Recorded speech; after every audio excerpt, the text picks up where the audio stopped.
130 kvadratni ichida o'tirib olib, rishala qilayotgan akalarimizga spets zakazlarga 3 xonali kvartira. Videoni o'tkazmanglar akalar, bunaqangi gigantskiy kvartira.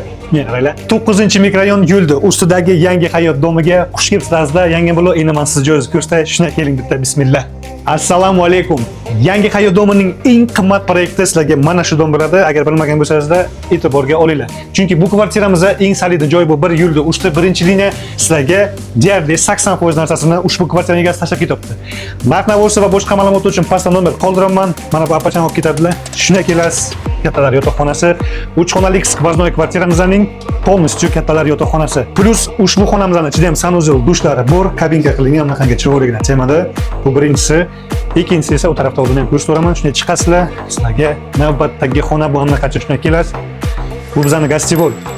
Eng zo'r narsadan ishlangan, xarajat qilingan kvartira sizlarga bugun savdosini boshladi. 3-xonasi mana bu bizning детский zonamiz. Mana shunaqangi temalar. Bemalol ikkita farzandga joy qilsangizlar bo'ladi. Mana bu asosiy kirishlari, hamnaqangi stenka, kiyim-kechak, taqir-tuqir shunday kirib ketadi. Joy yetarli. Sanuzel dushlarimiz razdelli. Domimizda 9 etajlik lift bor. 7-etajda ushbu kvartiramizda o'z o'rnini egallagan kimga ma'qul kelsa pastda nomer qoldiraman. Polni narx-navosi, unisi bunisi hammasiga javob berib bilamiz.